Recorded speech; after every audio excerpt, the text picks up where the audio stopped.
इस तरह यहाँ मेरे साथ बैठकर चाय नहीं पी सकता। वो एक लम्हे के लिए रुकी। और जहाँ तक इस बात का ताल्लुक है कि आपके आने या ना आने से मुझे कोई फर्क पड़ेगा या नहीं, हकीकत यह है कि हम दोनों ही बहुत मसरूफ रहते हैं। हम मॉडर्न एज की पैदावार हैं। ना मैं कोई हीर हूँ और ना आप रांझे के कबीले से ताल्लुक रखते हैं कि मेरे लिए घंटों ये फरीजा सर अंजाम दें। सच यही है कि फर्क वाकई नहीं पड़ता कि हम दोनों मिलें या ना मिलें, बातें करें या ना करें। हमारा रिश्ता वही रहेगा जो अब है, या आपको लगता है इसमें कोई तब्दीली आ सकती है? अगर असजद के माथे पर पसीना नहीं आया था तो इसकी वाहिद वजह दिसंबर का महीना था।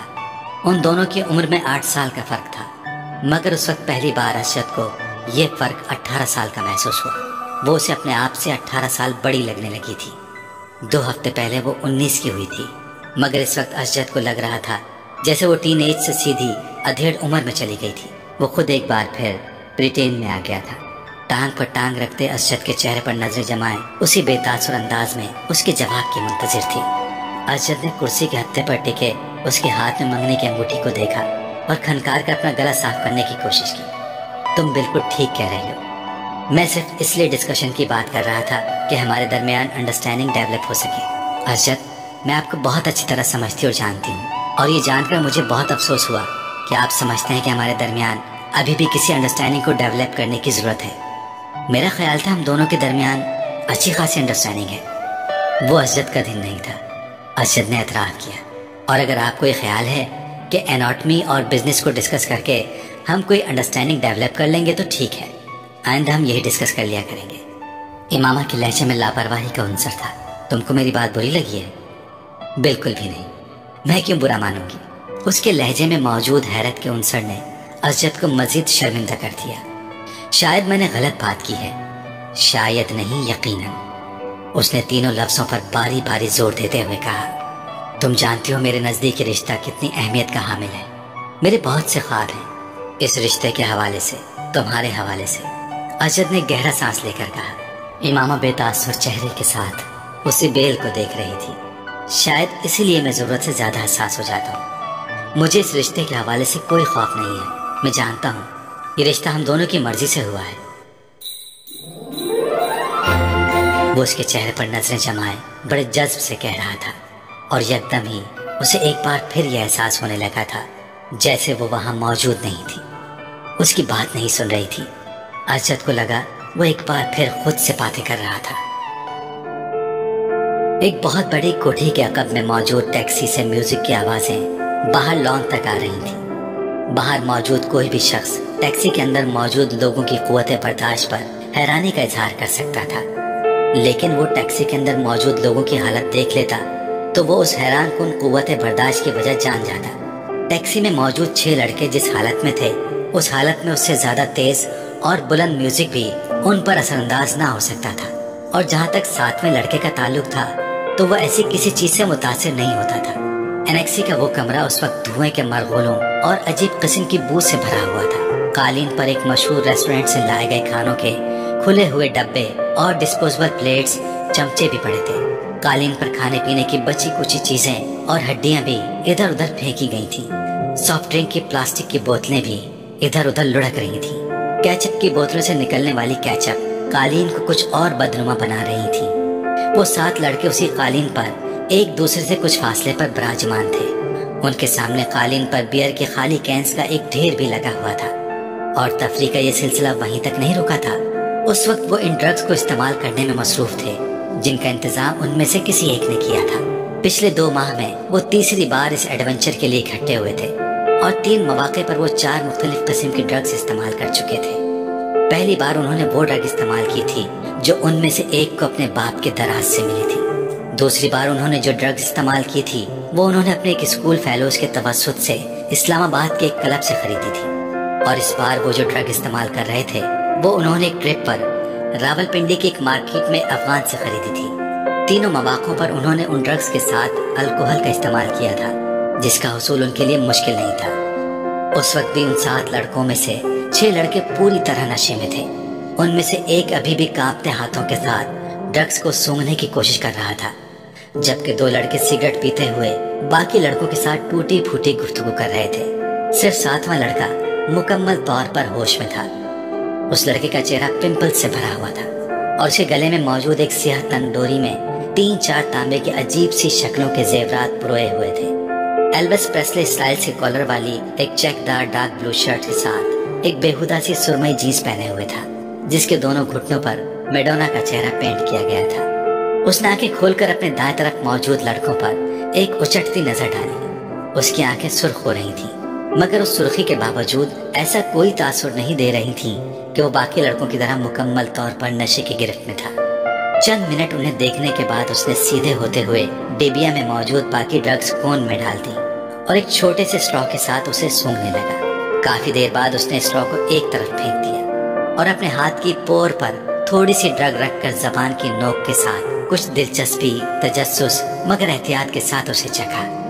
दूसरे ही लम्हे उसने बर्क रफ्तारी के साथ अपने बाएं जानिब थूका। ड्रग यकीनन बहुत अच्छी क्वालिटी की थी। उसकी आंखें अब पहले से ज्यादा सुर्ख हो रही थी, मगर अभी भी वो अपने होश हवास में था। उसके चेहरे के तासुरात से अंदाजा हो रहा था कि वो अपनी सरगर्मी से कुछ ज्यादा महसूस नहीं हुआ।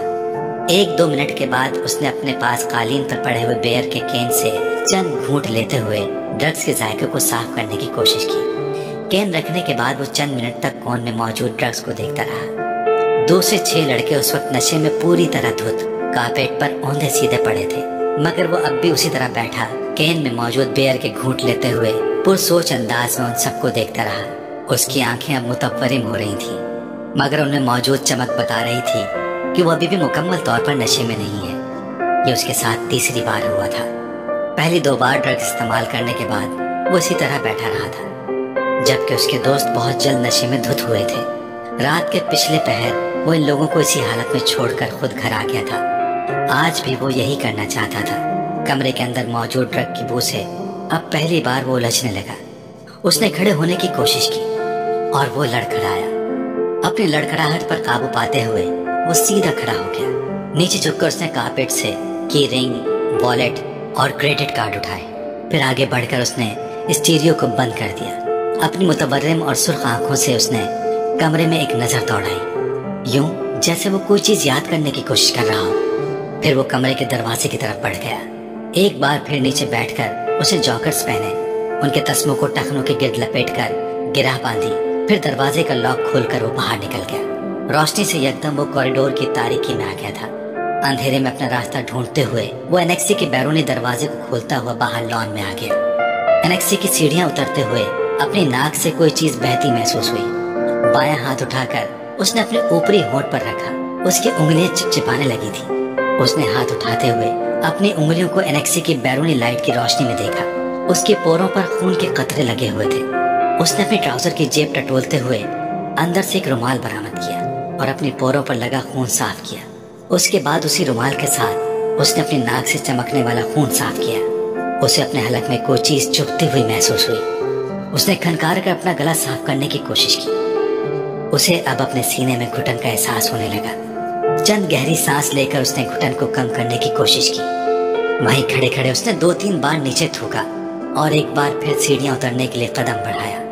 वो एकदम ठटक कर रह गया। उसकी नाक में अजीब सी सनसनाहट हुई और फिर एकदम कोई चीज पूरी कुव्वत से बहने लगी। वो बेख्तियार कमर के बल झुक गया। एक धार की सूरत में उसकी नाक से निकलने वाला खून सीढ़ियों पर गिरने लगा था। मार्बल पर फिसलता हुआ खून वो उसे देखता रहा।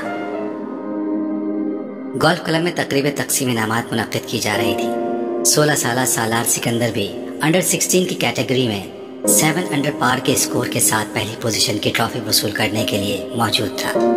सिकंदर उस्मान ने सालार सिकंदर का नाम पुकारे जाने पर तालियां बजाते हुए उस ट्रॉफी कैबिनेट के बारे में सोचा, जिसमें इस साल उन्हें कुछ मजीद तब्दीलियां करवानी पड़ेंगी। सालार को मिलने वाली शील्ड्स और ट्रॉफीज की तादाद इस साल भी पिछले सालों जैसी ही थी। उनके तमाम बच्चे ही पढ़ाई में बहुत अच्छे थे, मगर सालार सिकंदर बाकी सबसे मुख्तलिफ था। ट्रॉफीज, शील्ड्स और सर्टिफिकेट्स के मामले में वो सिकंदर उस्मान के बाकी बच्चों से बहुत आगे था। 150 IQ लेवल के हामिल उस बच्चे का मुकाबला करना उनमें से किसी के लिए भी मुमकिन था भी नहीं। फखरी अंदाज में तालियां बजाते हुए सिकंदर उस्मान ने दाएं तरफ बैठी अपनी बीवी से सरगोशी में कहा, ये गोल्फ में उसकी 13वीं और इस साल की चौथी ट्रॉफी है। हर चीज का हिसाब रखते हो तुम। उसकी बीवी ने मुस्कुराते हुए जैसे कदरे सताइशी अंदाज में अपने शौहर से कहा। जिसकी नजरें उस वक्त मेहमान खुसूसी से ट्रॉफी वसूल करते हुए सालार पर मरकूज थी। सिर्फ गोल्फ का, और क्यों, वो तुम अच्छी तरह जानती हो। सिकंदर उस्मान ने अपनी बीवी को देखा जो अब सेट की तरफ जाते हुए सालार को देख रही थी। आई बेट अगर ये उस वक्त मुकाबले में शिरकत करने वाले प्रोफेशनल खिलाड़ियों के साथ खेल रहा होता तो भी उस वक्त उसके हाथ में यही ट्रॉफी होती। सिकंदर उस्मान ने बेटे को दूर से देखते हुए कुछ फखरी अंदाज में दावा किया। सालार अब अपनी सीट के अतराफ में मौजूद दूसरी सीटों पर मौजूद दूसरे इनामात हासिल करने वालों से हाथ मिलाने में मसरूफ था। उसकी बीवी को सिकंदर उस्मान के दावे पर कोई हैरानी नहीं हुई, क्योंकि वो जानती थी सालार के बारे में ये एक बाप का जज्बाती जुमला नहीं था, वो वाकई इतना ही गैर मामूली था। उसे 2 हफ्ते पहले अपने भाई जुबैर के साथ इसी गोल्फ कोर्स पर 18वां होल पर खेले जाने वाला गोल्फ मैच याद आया। रफ में तफाकत गिर जाने वाली एक बॉल को वो जिस सफाई और महारत के साथ वापस ग्रीन पर लाया था, उसने जुबैर को महवे हयात कर दिया। वो पहली बार सालार के साथ गोल्फ खेल रहा था। मुझे यकीन नहीं आ रहा 18 होल के खात्मे तक किसी को भी ये याद नहीं था कि उसने ये जुमला कितनी बार बोला था। रफ से खेले जाने वाले शॉट ने अगर उसे महवे हैरत किया था तो सालार सिकंदर के पटर्स ने उसे दम बखुद कर दिया था। गेंद को होल में जाते देखकर उसने क्लब के सहारे खड़े खड़े सिर्फ गर्दन मोड़कर आंखों ही आंखों में सालार सिकंदर और उसके होल के दरमियान मौजूद फासले को नापा था और जैसे बेयकीनी से सर हिलाते हुए सालार को देखा। आज सालार साहब अच्छा नहीं खेल रहे। जुबैर ने मुड़कर बेयकीनी के आलम में अपने पीछे खड़े कैडी को देखा जो गोल्फ कार्ट को पकड़े सालार को देख के बड़बड़ा रहा था। अभी अच्छा नहीं खेल रहा। जुबैर ने इस्तेहजाजी अंदाज में क्लब के कैडी को देखा। हाँ साहब, वरना बॉल कभी रफ में ना जाती, कैडी ने बड़े मामूली अंदाज में उन्हें बताया। आप आज यहाँ पहली बार खेल रहे हैं और सालार साहब पिछले 7 साल से यहाँ खेल रहे हैं। मैं इसीलिए कह रहा हूँ कि आज वो अच्छा नहीं खेल रहे। कैडी ने जुबैर की मालूमात में इजाफा किया और जुबैर ने अपनी बहन को देखा जो फखरी अंदाज से मुस्कुरा रही थी। अगली बार मैं पूरी तैयारी के साथ आऊंगा और अगली बार खेल की जगह का इंतखाब भी मैं करूंगा। जुबैर ने कुछ खिफ़त के आलम में अपनी बहन के साथ सालार की तरफ जाते हुए देखा। एनी टाइम एनी प्लेस, उन्होंने सालार की तरफ अपने भाई को पूरा एतमाद अंदाज में चैलेंज करते हुए कहा। मैं तुम्हें इस वीकेंड पर टीए और डीए के साथ कराची बुलवाना चाहता हूँ, उन्होंने सालार के करीब पहुंचकर हल्के फुल्के अंदाज में कहा। सालार मुस्कुराया। किस लिए?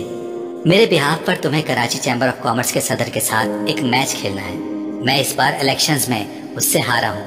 वो अगर किसी से गोल्फ का मैच हार गया तो उसे हार्ट अटैक हो जाएगा, और वो भी एक बच्चे के हाथों। So let's settle the scores. वो अपने भाई की बात पर हंसी थी, मगर सालार के माथे पर चंद बल नमूदार हो गए थे।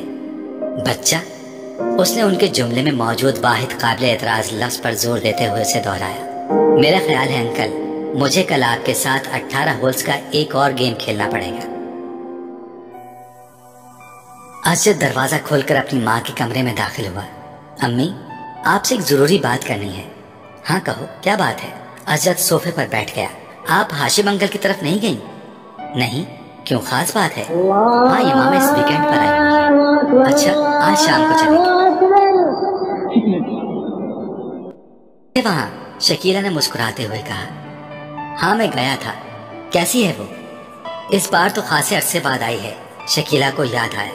हाँ, 2 माह बाद। शकीला को अजद कुछ उलझा हुआ लगा। कोई मसला है? अम्मी, मुझे इमामा पिछले काफी अरसे से बहुत बदली बदली लग रही है, उसने गहरा सांस लेते हुए कहा। बदली बदली? क्या मतलब?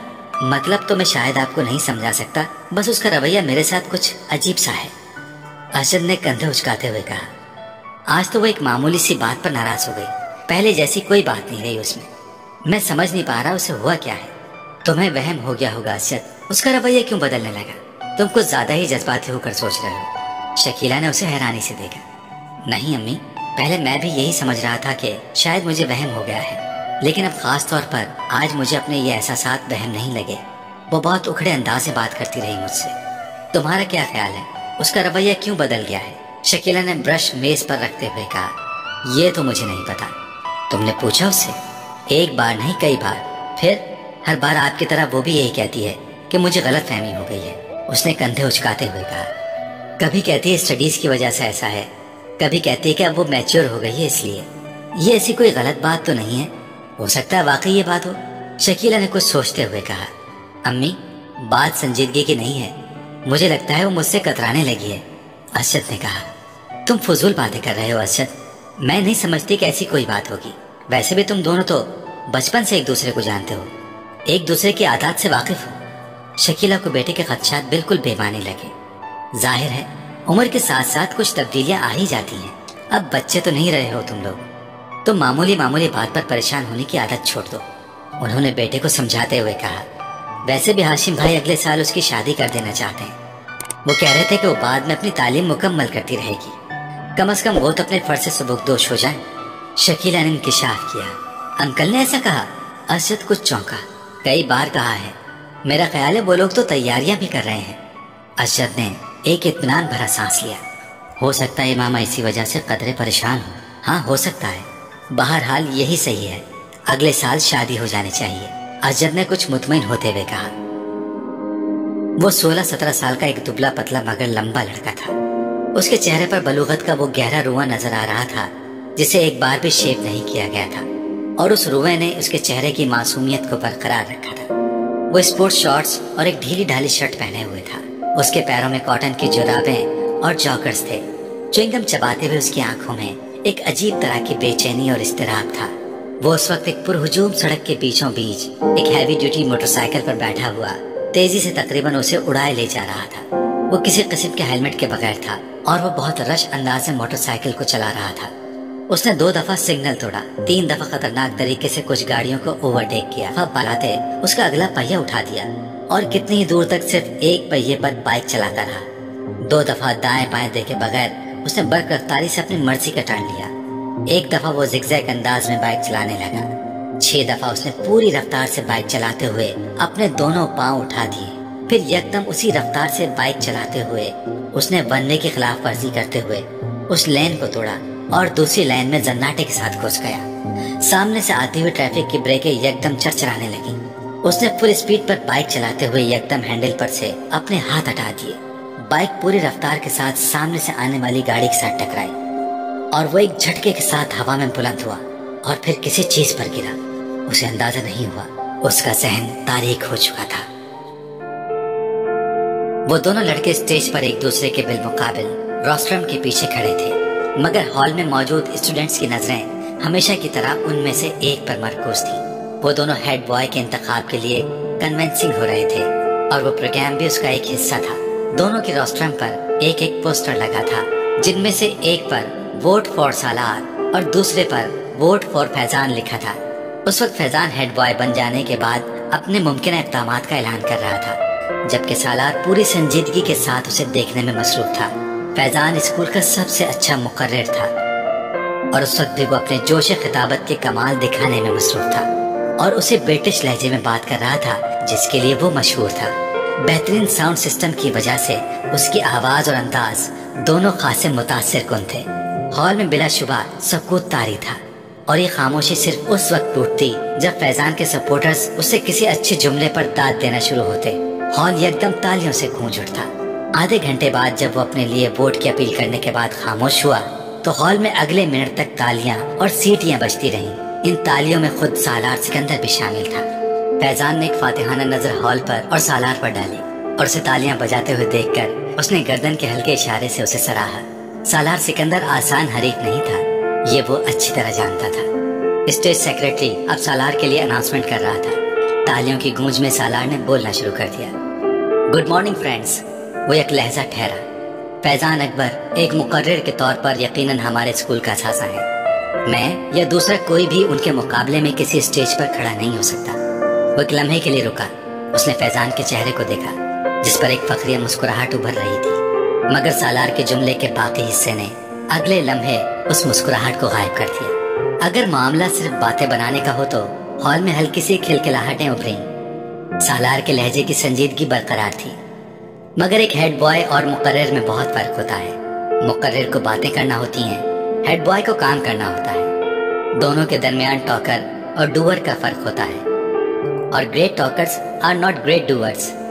सालार्स के सपोर्टर्स की तालियों से हॉल गूंज उठा। मेरे पास फैजान अकबर जैसे खूबसूरत लफ्जों की रवानी नहीं है, उसने अपनी बात जारी रखी। मेरे पास सिर्फ मेरा नाम है और मेरा मुतासिर कुन रिकॉर्ड, और मुझे कन्विंसिंग के लिए लफ्जों के कोई दरिया नहीं बहाने, मुझे सिर्फ अल्फाज कहने हैं। वो एक बार फिर रुका। Trust me and vote for me, उसने शुक्रिया अदा करते हुए जिस वक्त अपने माइक को ऑफ किया उस वक्त हॉल तालियों से गूंज रहा था। 1 मिनट 40 सेकंड्स में वो इसी नपे तुले और कैलकुलेटेड अंदाज में बोला था जो उसका खासा था, और उसी 1.5 मिनट ने फैजान का तख्ता कर दिया था। उस इब्तदाई तारुफ के बाद दोनों उम्मीदवारों से सवाल जवाब का सिलसिला शुरू हुआ था। सालार सिकंदर उन जवाबात में भी उतने ही इख्तिसार से काम ले रहा था जितना उसने अपनी तकरीर में लिया था। उसका सबसे तवील जवाब 4 जुमलों पर मुश्तमिल था, जबकि फैजान का सबसे मुख्तसर जवाब भी 4 जुमलों पर मुश्तमिल नहीं था। फैजान की फसाहत और बलागत जो पहले उसकी खूबी समझी जाती थी, उस वक्त उस स्टेज पर सालार के मुख्तसर जवाबात के सामने चर्ब ज़बानी नजर आ रही थी, और इसका एहसास खुद फैजान को भी हो रहा था। जिस सवाल का जवाब सालार एक लफ्ज या एक जुमले में देता, उसके लिए फैजान को आदतन तमहीद बांधनी पड़ती, और सालार का अपनी तकरीर में उसके बारे में किया हुआ ये तबसरा वहाँ मौजूद स्टूडेंट्स को कुछ और सही महसूस होता कि एक मुकर्रिर सिर्फ बातें कर सकता है। सालार सिकंदर को हेड बॉय क्यों होना चाहिए, सवाल किया गया। क्योंकि आप बेहतरीन शख्स का इंतखाब चाहते हैं, जवाब आया।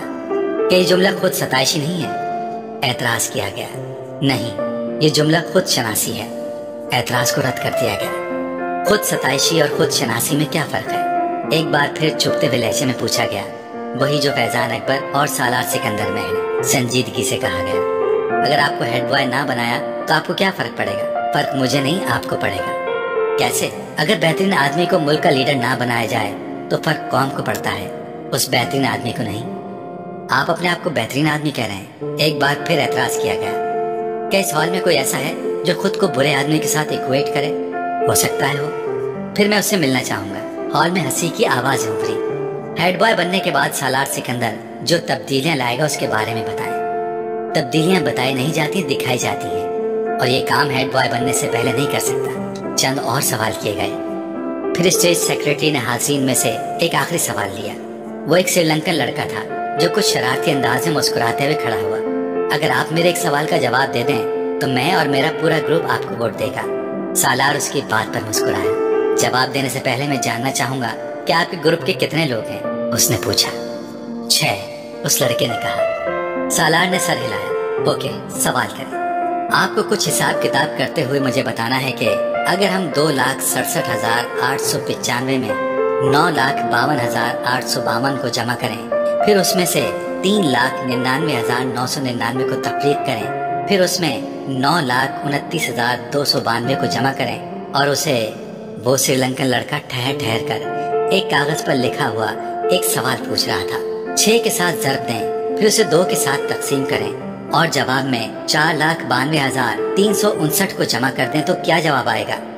वो लड़का अपनी बात मुकम्मल ना कर सका। 81,42,473 बड़ी बरकरफ्तारी के साथ सालार ने जवाब दिया। उस लड़के ने कागज पर एक नजर दौड़ाई और फिर कुछ बेयकीनी से सर हिलाते हुए तालियां बजाने लगा। फैजान अकबर को उस वक्त अपना आप एक एक्टर से ज्यादा नहीं लगा। पूरा हॉल उस लड़के के साथ तालियां बजाने में मसरूफ था। फैजान अकबर को पूरा प्रोग्राम एक मजाक महसूस होने लगा। 1 घंटे बाद जब वो सालार सिकंदर से पहले उस स्टेज से उतर रहा था तो वो जानता था कि वो मुकाबले से पहले ही मुकाबला हार चुका था। 150 के IQ लेवल वाले उस लड़के से उसे जिंदगी में इससे पहले कभी इतना हसद महसूस नहीं हुआ। इमामा आपा, आप लाहौर कब जाएंगी? वो अपने नोट्स को देखते हुए चौंकी। सर उठाकर उसने साथ को देखा। वो साइकिल की रफ्तार को अब बिल्कुल आहिस्ता किए उसके गिर्द चक्कर लगा रहा था। कल? क्यों? तुम क्यों पूछ रहे हो? इमामा ने अपनी फाइल बंद करते हुए कहा। जब आप चली जाती हैं तो मैं आपको बहुत मिस करता हूँ, वो बोला। क्यों? इमामा ने मुस्कुराते हुए पूछा। क्योंकि आप मुझे बहुत अच्छी लगती हैं और आप मेरे लिए बहुत से खिलौने लाती हैं और आप मुझे सैर करवाने ले जाती हैं और आप मेरे साथ खेलती हैं, इसलिए। उसने तफसीली जवाब दिया। आप मुझे अपने साथ लाहौर नहीं ले जा सकती? इमामा अंदाजा नहीं कर सकी। ये तजवीज़ थी या सवाल? मैं कैसे ले जा सकती हूँ? मैं तो खुद हॉस्टल में रहती हूँ, तुम कैसे रहोगे वहाँ? इमामा ने जवाब दिया। साथ साइकिल चलाते हुए कुछ सोचने लगा। फिर उसने कहा, तो फिर आप जल्दी यहाँ आया करें। अच्छा, जल्दी आया करूँगी, इमामा ने मुस्कुराते हुए कहा। तुम ऐसा किया करो कि मुझसे फोन पर बात कर लिया करो, मैं फोन किया करूँगी तुम्हें। हाँ, ये ठीक है। साथ को उसकी तजवीज़ पसंद आई। साइकिल की रफ्तार में इजाफा करते हुए वो लॉन के लंबे लंबे चक्कर काटने लगा। इमामा बेदिहानी के आलम में उसे देखने लगी। वो उसका भाई नहीं था। 10 साल साथ 5 साल पहले उनके घर आया था। कहाँ से आया था उसके बारे में वो नहीं जानती थी, क्योंकि उसे इसके बारे में उस वक्त कोई तजस्सुस नहीं हुआ था। मगर क्यों लाया गया था ये वो अच्छी तरह जानती थी। साद अब 10 साल का था और वो घर में बिल्कुल घुल मिल गया था। इमामा से वो सबसे ज्यादा मानूस था। इमामा को अक्सर उस पर तरस आता। तरस की वजह उसका लावारिस होना नहीं था, तरस की वजह उसका मुस्तकबिल था। उसके 2 चचाओं और एक ताया के घर भी उस वक्त उसी तरह के गोद लिए हुए बच्चे पल रहे थे। वो उनके मुस्तकबिल पर भी तरस खाने पर मजबूर थी। फाइल हाथ में पकड़े साइकिल पर लॉन में घूमते साथ पर नजरें जमाए वो किसी गहरी सोच में डूबी हुई थी। उसे देखते हुए वो इस तरह की बहुत सी सोचों में उलझ जाती थी, मगर उसके पास कोई हल नहीं था। वो इसलिए कि कुछ नहीं कर सकती थी।